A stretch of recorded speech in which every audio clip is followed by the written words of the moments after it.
Dia hanya seorang ABK biasa dari Indonesia, bekerja siang malam di kapal pesiar mewah milik miliarder Rusia. Tapi siapa sangka, dalam 1 detik, nasibnya berubah drastis. Ia menyelamatkan nyawa seorang gadis yang hampir tenggelam. Tanpa tahu bahwa gadis itu adalah putri tunggal sang pemilik kapal. Dari ruang mesin kapal, hingga ruang makan bangsawan. Dari sapu pel, hingga jas mewah. Inilah kisah cinta yang melawan kasta, status, dan badai kehidupan.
Assalamualaikum warahmatullahi wabarakatuh. Kali ini kita mengisahkan tentang seorang ABK atau anak buah kapal dari tenaga kerja Indonesia yang bekerja di kapal pesiar.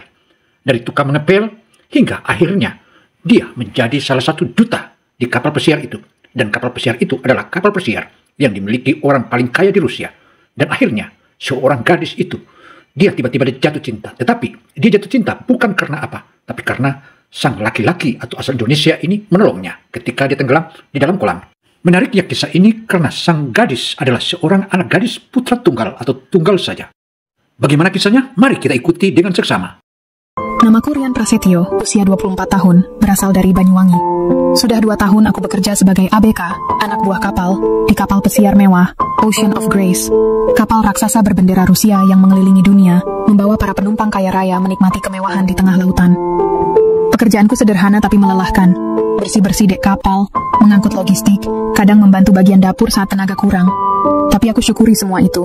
Setidaknya aku bisa membantu keluarga di kampung, menyekolahkan adikku, dan membayar cicilan rumah orang tuaku yang dulu hampir disita bank. Hari itu, cuaca cerah. Laut tenang dan matahari bersinar keemasan di langit. Banyak penumpang menikmati kolam renang di dek terbuka lantai 9. Aku sedang menggosok lantai kayu dekat tangga spiral saat terdengar suara gaduh. Help, help. Teriakan minta tolong, help, help, help, adalah salah satu atau seorang gadis cantik yang jatuh ke kolam renang. Dan bersyukur TKI Indonesia atau ABK Indonesia itu yang membantu. Bagaimana kisah ini hingga sampai TKI Indonesia itu menjadi tajir, bahkan menjadi paling hebat dan menjadi duta di atas kapal. Berikut kronologis kejadian itu yang betul menghibahkan hingga membuat ABK ini menjadi tajir dan dihargai di atas kapal hingga menjadi duta. Hal ini bermula ketika ABK atau kelas klasik itu menolong wanita atau gadis itu. Ternyata gadis itu adalah putra dari owner kapal pesiar itu. Drowning. Teriak seorang wanita bule panik sambil menunjuk ke arah kolam. Aku menoleh cepat. Kulihat seorang gadis muda berpakaian renang merah sudah tenggelam di dasar kolam. Tubuhnya mengambang tak hampir tenggelam. Tahu bahwa gadis itu adalah putri tunggal sang pemilik kapal. Dari ruang bergerak. Tidak ada lifeguard saat itu. Mereka sedang diganti shift. Tanpa pikir panjang, aku lempar pel dan melompat masuk ke dalam kolam. Air kolam dingin menggigit. Aku berenang ke dasar dan meraih tubuh gadis itu. Tahu bahwa gadis itu adalah putri tunggal sang pemilik kapal. Dari ruang singkap. Rambut pirangnya menari-nari di air. Matanya tertutup. Wajahnya pucat. Dengan cepat aku mengangkatnya ke permukaan dan menyeret ke pinggir kolam. Orang-orang mulai berkerumun. Aku baringkan tubuhnya dan mulai memberi napas buatan, lalu CPR. Saudara, bantuan dari ABK asal Indonesia itulah yang menyelamatkan gadis yang ternyata owner dari kapal pesiar itu. Karena itu saudara, hasil bantuannya itulah membuat ABK ini menjadi mendapat dan berubah nasibnya. Karena itu, tontonlah terus. Jantungku berpacu lebih cepat daripada tanganku yang menekan dadanya. Setelah beberapa menit, tubuhnya tersentak. Ia batuk hebat, lalu memuntahkan air dari mulutnya. Aku lega bukan main. Penonton bersorak. Ada yang menepuk bahuku, ada pula yang memvideokan dengan ponsel. Gadis itu perlahan membuka mata.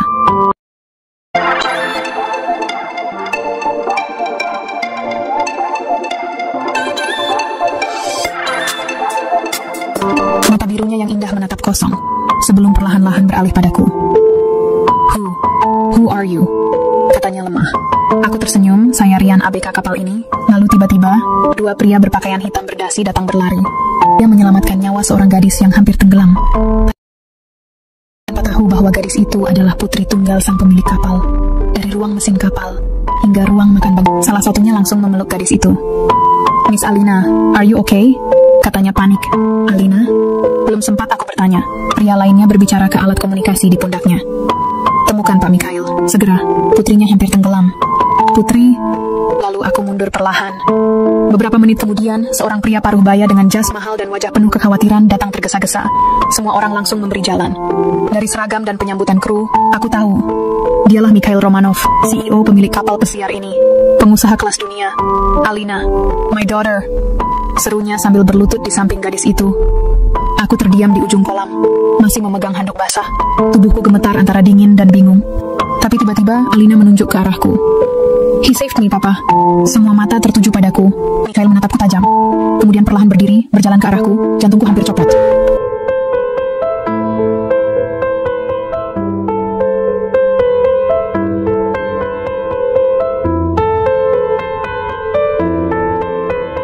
Apakah aku akan dimarahi, dipecat? Tapi tidak. Pria itu memelukku erat. Thank you so much. You saved my daughter's life. Tell me your name, son. Dengan gugup, aku menjawab, Rian Prasetyo, Pak. Ia mengangguk pelan. Mulai hari ini, kamu bukan hanya sekadar ABK di kapal ini. Malam itu, kapal pesiar Ocean of Grace berubah suasana. Biasanya aku hanya makan di ruang makan kru, tempat sempit dengan meja panjang dari besi dan makanan sederhana. Tapi malam ini, aku justru diminta naik ke ruang makan VIP di lantai 12. Ruangan yang biasanya hanya diakses oleh tamu-tamu istimewa dan jajaran manajemen tinggi kapal. Saat pintu ruang makan terbuka, aroma makanan Eropa mewah langsung menyeruak. Dinding kaca memperlihatkan lautan malam yang tenang dan langit berbintang.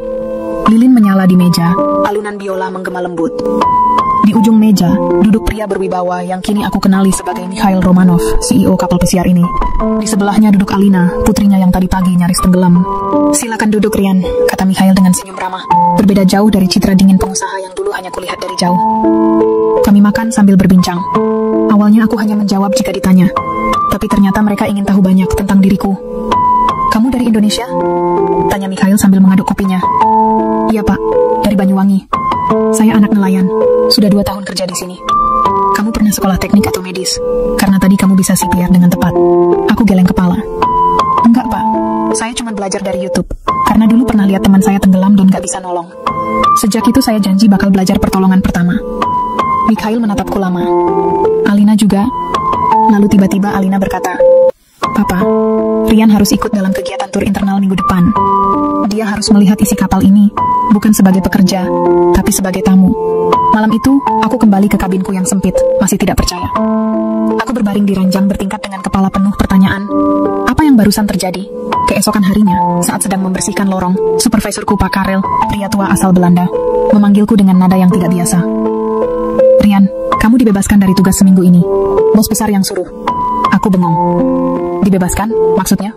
Katanya kamu harus ikut sesi tamu kehormatan. Jalan-jalan, lihat kapal, ikut gala dinner, semua fasilitas. Bahkan kamu dikasih kamar penumpang di lantai 7. Pakaiannya juga udah disiapkan. Aku merasa seperti mimpi. Seorang ABK yang kemarin cuma pel di tangan, hari ini disuruh nginep di kamar tamu dengan AC, balkon laut, dan tempat tidur empuk. Hari itu aku pindah ke kamar tamu. Aku merasa sesuatu yang tak bisa dijelaskan sedang tumbuh. Bukan hanya rasa kagum, tapi lebih dari itu. Hari-hari berikutnya terasa seperti hidup dalam mimpi. Dari seorang ABK yang biasa tidur di kamar sempit, kini aku tinggal di kabin kelas atas dengan balkon pribadi, layanan kamar, bahkan bisa memesan makanan apapun tanpa harus antri. Tapi yang paling membuat hatiku tak menentu adalah Alina, gadis Rusia yang hidupnya pernah kuselamatkan, kini sering menemaniku di setiap kegiatan. Dia mengenal mengenalkanku pada dunia yang selama ini hanya kulihat dari balik sekat ruang kru, area spa eksklusif, dek pribadi para elit, hingga ruang kendali kapal. Tapi yang paling membekas adalah malam ketika kami duduk berdua di anjungan atas, memandang bintang, dan dia memintaku menceritakan tentang hidupku. Aku penasaran, Rian. Kenapa kamu bisa seberani itu waktu menyelamatkanku? Tanyanya sambil menggenggam cangkir teh hangat. Aku diam sejenak, menatap laut yang tenang di bawah cahaya bulan. Karena aku tahu, rasanya kehilangan seseorang, jawabku pelan. Dulu, adik sepupuku tenggelam di sungai waktu kami masih kecil. Aku berdiri di tepi, ketakutan, gak tahu harus apa. Sejak itu aku janji, kalau suatu hari aku bisa menolong seseorang, aku gak akan ragu lagi. Alina menatapku lama, matanya basah. Aku gak bisa bayangkan kalau kamu gak ada waktu itu. Angin laut berhembus lembut, dan entah bagaimana, tanganku menggenggam tangannya. Ia tidak menepis. Bahkan ia menyandarkan kepalanya ke bahuku. Sejak itu, kemanapun aku pergi, selalu ada mata yang memperhatikan. Aku terdiam. Saya tidak pernah punya niat melanggar aturan, Pak. Bahkan jika putri CEO-nya sendiri yang mengajakmu. Aku menunduk. Saya hanya mencoba bersikap hormat. Kapten Victor menarik napas panjang. Saya menyukai keberanianmu, anak muda. Tapi dunia ini tidak semudah itu. Banyak orang tidak suka melihat seorang ABK jalan berdua dengan putri kapal pesiar. Hati-hati, Rian. Pesan itu menghantuiku. Tapi badai yang sebenarnya belum datang. Sampai malam gala dinner kapal pesiar. Acara itu adalah puncak perjalanan. Tamu-tamu memakai jas dan gaun terbaik. Musik klasik mengalun. Dan para kru hanya boleh mengawasi dari jauh. Tapi malam itu berbeda. Aku diundang secara resmi oleh Mikhail Romanov sendiri. Aku berdiri gugup di depan cermin mengenakan jas pinjaman. Rambutku disisir rapi. Saat kulangkahkan kaki masuk ke ballroom utama, semua mata langsung tertuju padaku. Dan saat Alina menggandeng tanganku, bisik-bisik langsung meledak seperti dia ABK, kan? Masih muda, tapi berani juga ya. Mungkin cuma main-main sama si Alina. Kami duduk di meja paling depan, bersebelahan langsung dengan CEO kapal pesiar. Makanan mewah disajikan, anggur dituangkan, dan musik dimainkan. Tapi saat makan tengah berlangsung, seorang pria bule tinggi datang mendekat dengan wajah tak ramah. Aku mengenalnya, Leonid Petrov, salah satu investor besar kapal ini, dan konon calon tunangan Alina yang dijodohkan secara bisnis oleh keluarganya di Moskow. Alina, katanya dingin. Aku kira kamu cuma bercanda waktu bilang kamu dekat dengan ABK kapal ini. Alina menatapnya tajam. Aku tidak bercanda, Leonid. Ia tertawa sinis. Dia cuma pekerja. Kamu pewaris armada kapal pesiar terbesar di Rusia. Apa yang kamu pikirkan? Aku berdiri pelan, tak ingin membuat kekacauan. Maaf, Pak. Saya tidak ingin jadi sumber masalah. Tapi Alina malah menggenggam tanganku erat. Rian bukan masalah. Dia penyelamatku. Dan dia satu-satunya orang yang benar-benar melihatku sebagai manusia. Bukan barang dagangan perusahaan. Ruangan langsung senyap. Tiba-tiba Mikhail berdiri dan mengangkat gelas anggurnya. Saya punya pengumuman penting, katanya tenang namun tegas. Mulai hari ini, saya secara pribadi mengangkat Rian Prasetyo sebagai duta sosial program kapal Ocean of Grace. Ia akan mewakili kapal ini dalam acara kemanusiaan, promosi budaya Indonesia, dan kerjasama internasional. Aku membeku. Tamu-tamu bertepuk tangan, sebagian dengan tulus, sebagian terpaksa. Tapi satu hal yang pasti, hidupku tak akan pernah sama lagi.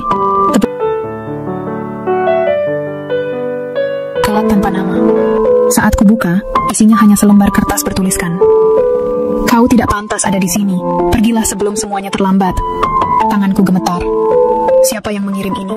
Salah satu kru? Penumpang yang cemburu? Atau... Tak lama kemudian, Kapten Victor memanggilku ke ruangannya.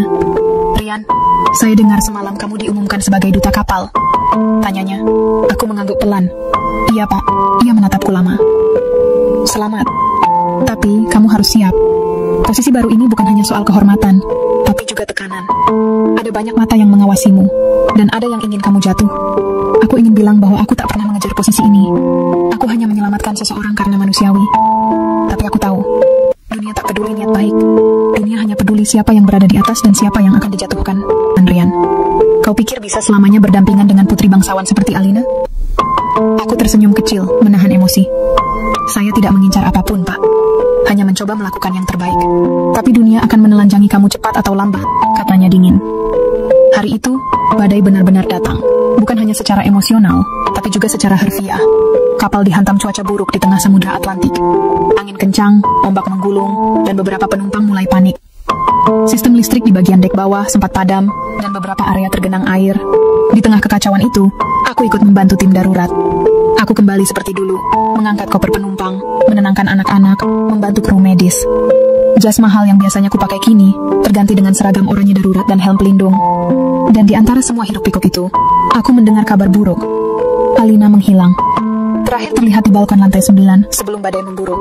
Tanpa ragu, aku menerobos ke sana. Angin menerpa tubuhku. Air laut memercik liar. Dan di ujung balkon, aku melihat Alina terduduk lemas, memegangi pagar besi. "Alina!" teriakku. Ia menoleh, matanya basah. Aku takut, Rian. Aku pikir kapal ini akan tenggelam.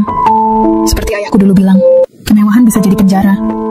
Aku berlari, memeluknya erat. "Tidak, aku di sini. Kita selamat. Pegang tanganku, jangan lepaskan." Aku membawanya masuk ke kabin aman. Di dalam, dia gemetar. Tapi kali ini bukan karena dingin, tapi karena ketakutan dan tekanan yang selama ini dipendam. "Semua orang mengatur hidupku, Rian," katanya lirih. "Ayahku, Leonid, orang-orang di sekelilingku. Mereka semua ingin aku jadi simbol perusahaan, bukan manusia." Aku menggenggam tangannya. "Kau bebas memilih.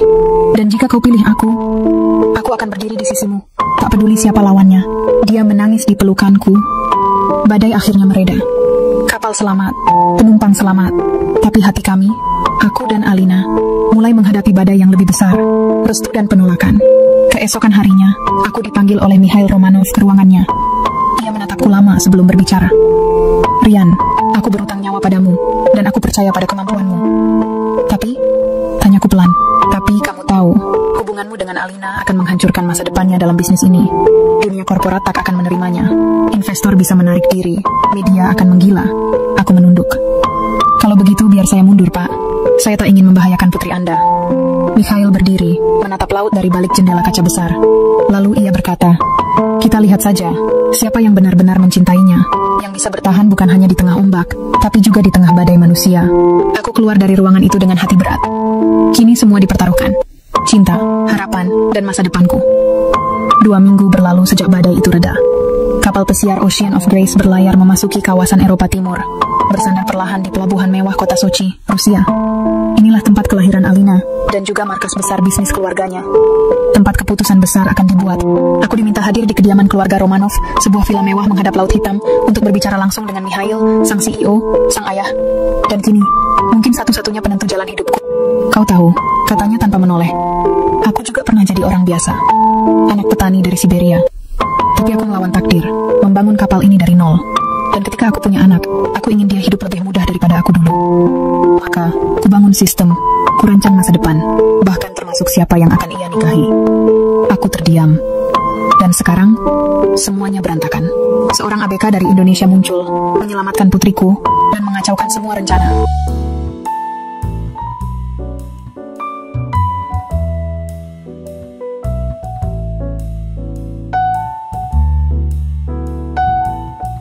Aku menunduk.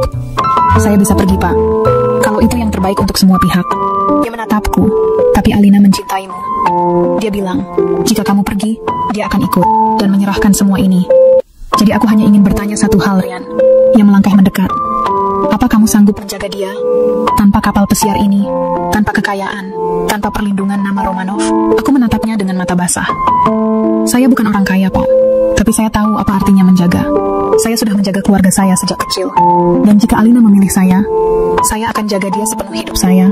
Bukan karena dia putri orang kaya, tapi karena dia wanita yang saya cintai." Mikhail memejamkan mata sejenak, lalu mengangguk perlahan.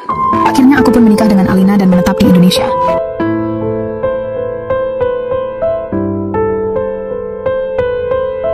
Dan kami memiliki 2 anak. Kadang ayah Alina berkunjung ke Indonesia untuk menengok cucunya. Hidup kami bahagia dan kami membuka usaha penyewaan kapal pancing di Banyuwangi." Terima kasih telah menonton video ini.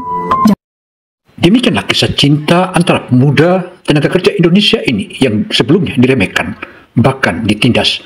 Karena itu, saudara, pentingnya kisah-kisah seperti ini adalah memberikan motivasi dan inspirasi kepada tenaga kerja kita Indonesia yang ada di luar negeri. Hal inilah yang membuat bangsa kita semakin maju. Maju terus bangsaku, jayalah negeriku. Saya, Kino Samsudin Mirsad, melaporkan. Wassalamualaikum warahmatullahi wabarakatuh.